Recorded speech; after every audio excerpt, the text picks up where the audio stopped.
तो मैं एक बार फिर से सरवाइव करने वाला हूँ पूरे 50 दिन हीरोब्राइन की इस डरावनी दुनिया में। और ये 50 दिन और भी खतरनाक होने वाले हैं क्योंकि मुझे जाना है नेदर में और वहां पे हीरोब्राइन क्या कहर ढाएगा ये तो वक्त ही बताएगा। तो अगर आपको हीरोब्राइन की इस डरावनी दुनिया के बारे में नहीं पता तो आपको ले चलते हैं एक फ्लैशबैक में। ऑन डे 1 मैं एक विलेज के पास स्पॉन हुआ और जैसे ही मैंने विलेज में अपना पहला कदम रखा मुझे यह एहसास हुआ कि यहाँ पे सरवाइव करना इतना आसान नहीं है। पूरे 50 दिन इस हीरोब्राइन की दुनिया में सरवाइव करने के बाद मैं आज आपके सामने हूँ पूरे डायमंड आर्मर के साथ। चलिए आगे कंटिन्यू करते हैं अपनी इस जर्नी को। डे 51 की शुरुआत होते ही मैं अपने बेस से बाहर निकला और मैंने अपने फार्म पर काम करना स्टार्ट किया। मुझे अपना फार्म एक्सपेंड करना था ताकि मैं विलेजर से ट्रेड कर सकूं, लेकिन फार्म पर काम करने के दौरान हीरोब्राइन ने मुझ पर अटैक किया और मैं सेकंड के लिए बहुत ज्यादा डर चुका था क्योंकि पूरा ब्लैकआउट हो चुका था और मुझे कुछ भी नजर नहीं आ रहा था। लेकिन मैं डरा नहीं और मैंने अपने फार्म पे काम करना कंटिन्यू किया। डे 52 की सुबह मैं जैसे ही उठा हीरोब्राइन ने मुझ पर अटैक किया और अब मुझे ऐसा लग रहा था कि शायद मुझे इस चीज की आदत डाल लेनी चाहिए क्योंकि हीरोब्राइन रोज मुझ पर अटैक कर रहा था। मेरे पास जितने भी सीड्स थे मैं उनको लेके गया और अपने फार्म पर मैंने प्लांट करना स्टार्ट कर दिया और डे 52 की एंड तक मेरा फार्म पूरा बनके रेडी हो चुका था। क्योंकि मेरे पास खाने का कोई रिसोर्स नहीं था इसलिए मैंने डे 53 पर अपने लिए एक सेमी ऑटोमेटिक काऊ फार्म बनाया। ये सबसे बेस्ट फार्म था क्योंकि यहाँ से मेरे को बीफ भी मिल जाता खाने के लिए और मेरे को लेदर भी मिल जाता जिससे मैं अपने लिए बुक्स बना पाता और उनको सेल कर पाता। क्योंकि ये फार्म सेमी ऑटोमेटिक था यानी कि मेरे को ब्रीड कराना पड़ रहा था बार बार, तो इसलिए मैंने सोचा कि मैं एक और फार्म बनाऊंगा और यहाँ पे मैंने एक और फार्म बनाया उसके बगल में ही और वहां पे मैंने अपने पिग्स को रख दिया। लेकिन ये काम जितना आसान लग रहा था उतना था नहीं क्योंकि उस एक ब्लॉक के अंदर पिग्स को डालने में मेरी हालत खराब हो गई। मेरे को बहुत ज्यादा टाइम लग गया और पूरा दिन इसी काम में निकल गया। ऑन डे 55 मैंने डिसाइड किया कि मैं अपने विलेजर्स को ब्रीड कराऊंगा ताकि मैं उनसे और ज्यादा ट्रेड कर सकूं, इसलिए मैंने उनके लिए कुछ जॉब ब्लॉक्स बनाए और उसके बाद से साथ साथ में मैं जो अपने फार्म्स हैं उन पर भी काम करता रहा। ऑन डे 56 मैं विलेज की तरफ गया और विलेजर्स को ब्रीड कराना स्टार्ट किया। क्योंकि इस चीज में वक्त बहुत लग रहा था इसलिए मैंने साथ साथ अपने जो फार्म्स थे उन पर भी काम करता रहा। और उसी दौरान मुझे एक पिलेजर भी वहां पर दिखा। मैंने उसको मारा लेकिन उसका बॉस वहां पर नहीं था, तो मैंने अपना सारा काम खत्म किया और मैं अपने एक्सेस फार्म में AFK के लिए चले गया। डे 57 की सुबह जैसे ही मैं उठा हीरोब्राइन ने मुझ पर अटैक किया और अचानक से गायब हो गया। मैं अपने बेस से बाहर निकला और बाहर मैं देखता हूँ कि हीरोब्राइन बहुत दूर से हमारे जो विलेज के पास में जंगल है वहां से मुझ पे नजरें गड़ाए हुए था। खैर मैं विलेज की तरफ बढ़ा क्योंकि मुझे लेक्टन से मेंडिंग चाहिए थी इसलिए मैंने उससे ट्रेड करना स्टार्ट किया। मैं पूरे दिन भर उसके हाथ पैर जोड़ता रहा लेकिन उसने मुझे मेंडिंग नहीं दी और थक हार के रात होते ही मैं अपने घर के लिए निकल गया।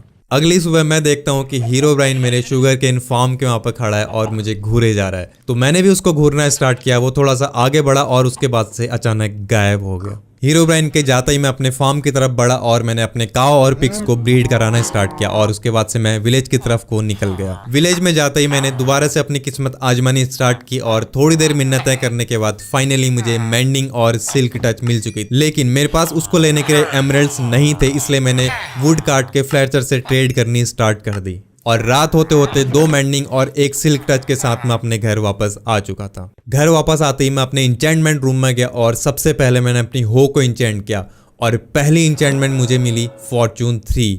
उसके बाद से मैंने अपनी एक्स और पिकैक्स में मेंडिंग लगाई। डे 59 की सुबह होते ही मैं वापस अपने इंचेंटमेंट रूम गया और मैंने अपने टूल्स को रिपेयर करना स्टार्ट किया। उसके बाद से मैं अपनी माइन पर गया, वहां से मैंने ऑब्सीडियन कलेक्ट किया। उसके साथ साथ में मेरे को जो भी सारी चीजें मिल रही थी वो भी मैंने कलेक्ट किया और मैं घर वापस आ गया। डे 60 एक काफी अलग दिन था क्योंकि पहली बार हीरोब्राइन के वर्ल्ड में मैं नेदर में एंटर करने वाला था। बस नेदर में एंटर करने की देरी ही थी कि मुझे हीरोब्राइन वहां पर भी दिख गया और ये काफी डराने वाली बात थी क्योंकि मैं जहां जहां जा रहा था हीरोब्राइन मुझे वहां फॉलो कर रहा था।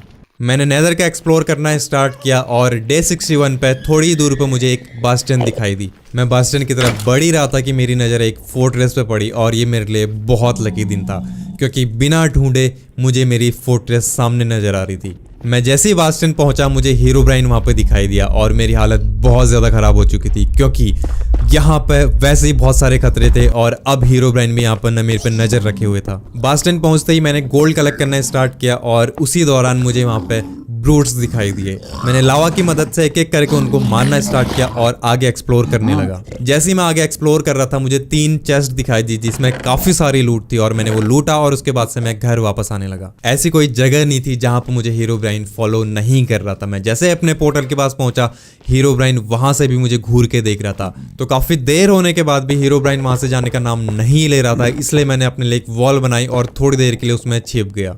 डे 62 में मैं जितना भी गोल्ड लेके आया था उससे मैंने पिगलिन्स के साथ ट्रेड करना स्टार्ट किया। मैं ट्रेड कर ही रहा था कि मैंने देखा हीरोब्राइन कुछ अजीब हरकतें कर रहा है, इसलिए मैंने डर के अपने लिए एक बेस बनाया और छुप के ट्रेड करना स्टार्ट किया। काफी देर ट्रेड करने के बाद मुझे 3 फायर प्रोटेक्शन के पोशन मिले और 2 सोल स्पीड की बुक्स मिली। मैं वहां से जाने ही वाला था कि मुझे हीरोब्राइन आसपास ही नजर आया और मैंने कुछ देर और वेट करना सही समझा। जैसे हीरोब्राइन वहां से गायब हुआ मैं फटाफट से पोर्टल से बाहर निकल गया। डे 63 से 64 पे मैंने अपने सारे फार्म्स पे काम करना स्टार्ट किया और साथ ही वुड काट के विलेजर से ट्रेड भी करता रहा और दोबारा से मैं अपने फार्म पे काम करने लग गया और इसी तरह ये 2 दिन इसी काम में लग गए।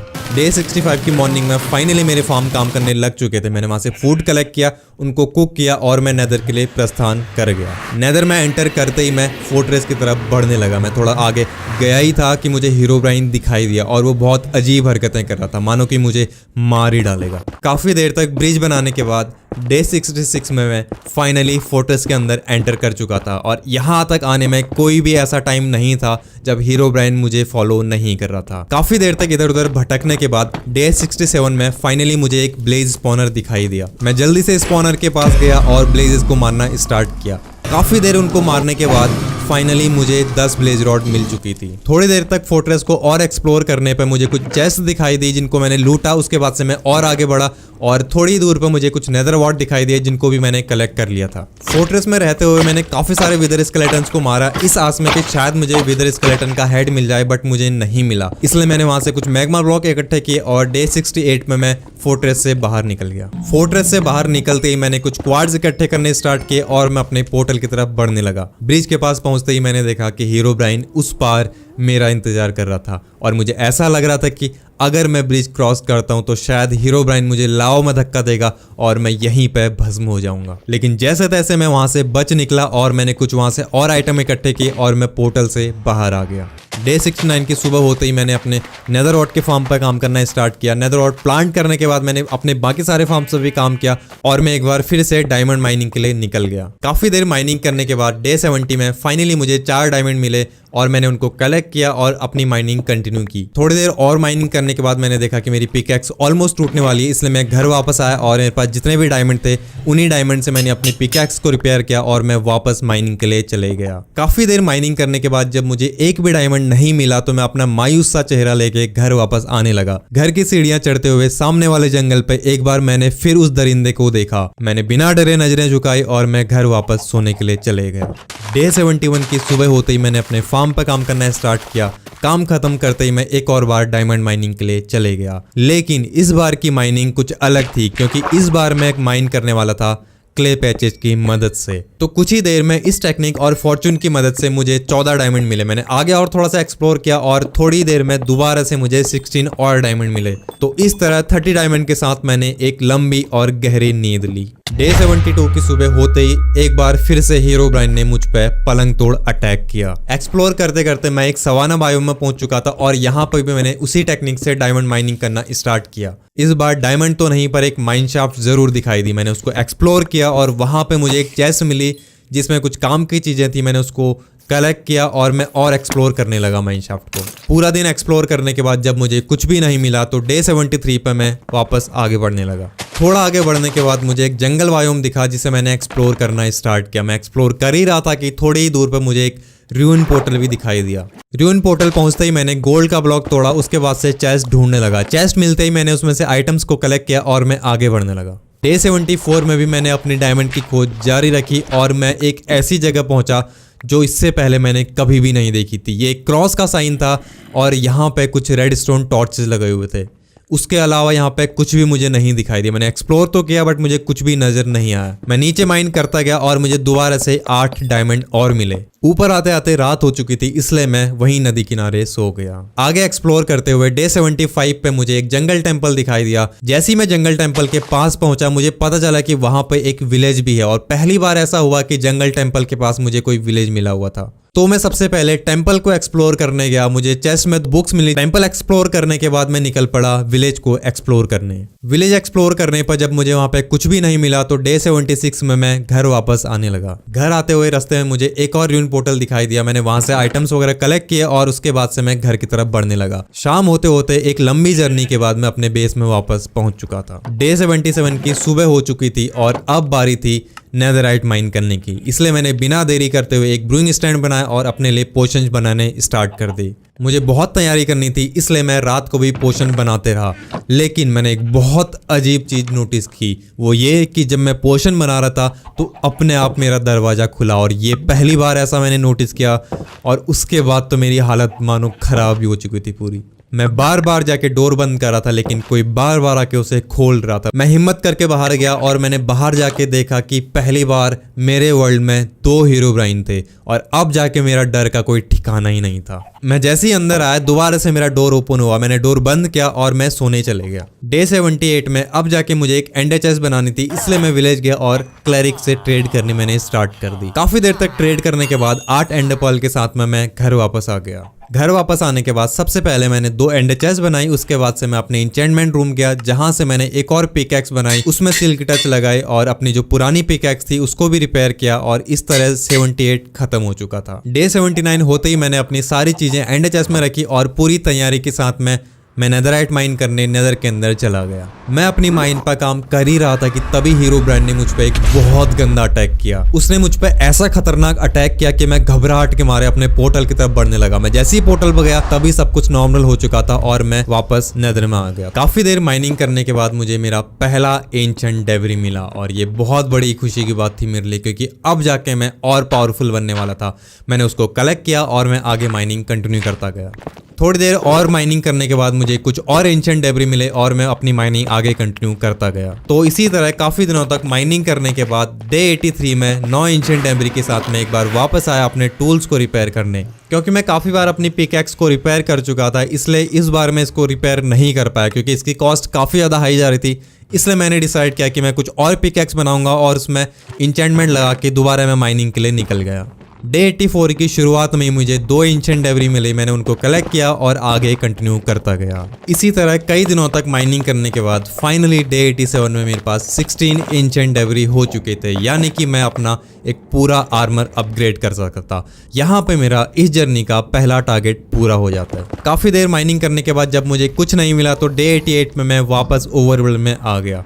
वापस आने के बाद मैंने अपने एंशिएंट डेब्रीज को स्मेल्ट करने रखा और मैं तैयारियों में लग गया एक और एक्सपी फार्म बनाने के लिए। इस बार का एक्सपी फार्म मैं बनाने वाला था नेदर के अंदर और ये होने वाला था एक पिगलिन एक्सपी फार्म।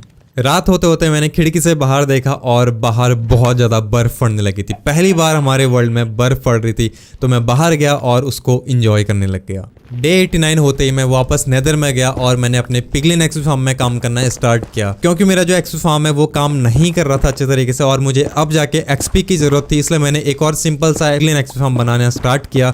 मैं जैसे ही एक्सपी फार्म बनाना स्टार्ट किया थोड़ी देर में ही मुझे दोबारा से हीरोब्राइन ने अटैक किया और इस बार भी पूरा आसपास अंधेरा छा चुका था।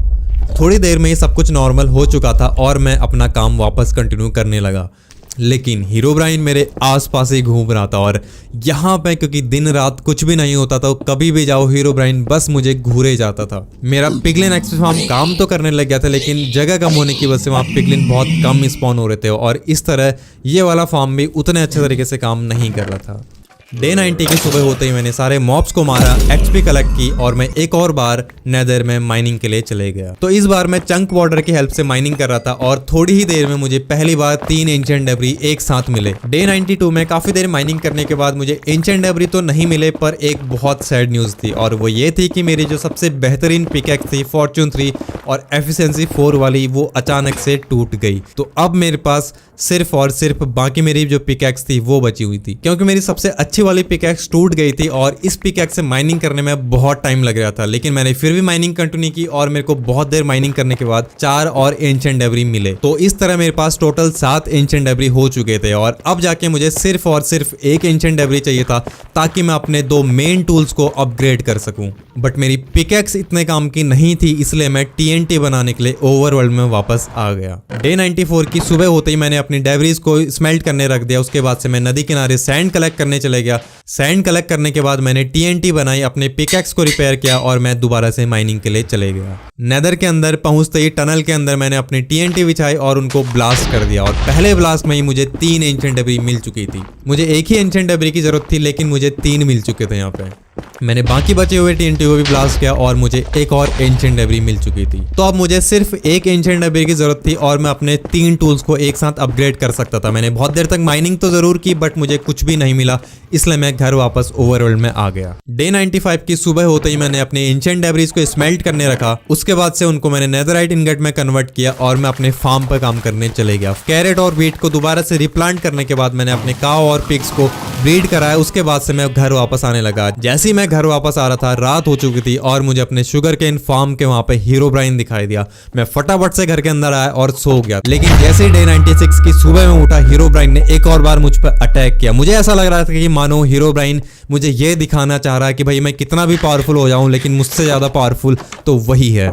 मैं जैसे ही अपने बेस से बाहर निकला, एक और बार हीरोब्राइन ने मुझ पर अटैक किया। पूरा अंधेरा छा चुका था और अब जाके मुझे लग रहा था कि भाई हीरोब्राइन लगातार मुझ पर अटैक करने वाला है। सब कुछ नॉर्मल होते ही मैं वापस अपने विलेज गया और विलेजर से ट्रेड करनी स्टार्ट कर दी। तो इसी तरह पूरा दिन मैं ट्रेड करते रहा और डे एंड होते होते मुझे लेक्टन ने एक एफिशिएंसी 5 की बुक दी, क्योंकि मुझे XP की बहुत जरूरत थी। मुझे अपने आर्मर अपग्रेड करने थे, अपने टूल्स अपग्रेड करने थे, इसलिए मैं 97 की डे पूरा AFK रहा।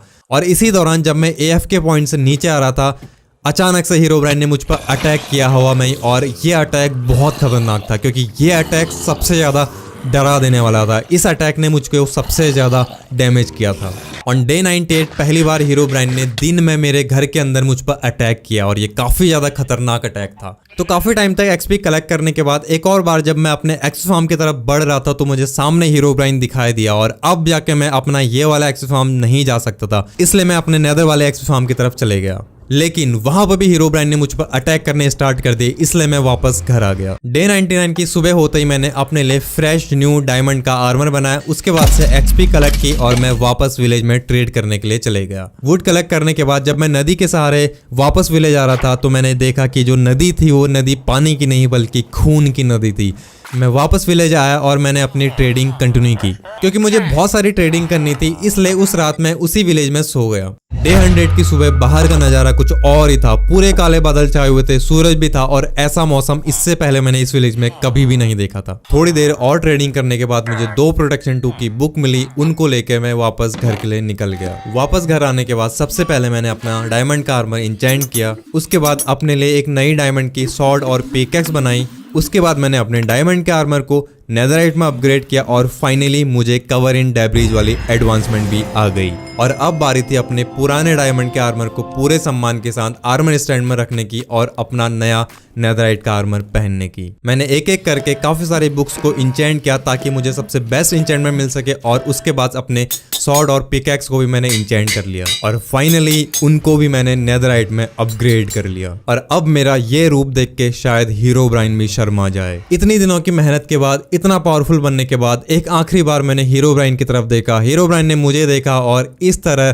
पूरे 100 दिन मैंने हीरोब्राइन के वर्ल्ड में सरवाइव किए। तो अगर आपको ये वीडियो पसंद आए तो वीडियो को लाइक जरूर कर देना। मिलते हैं आपसे नेक्स्ट हीरोब्राइन के एपिसोड में, तब तक के लिए बाय बाय।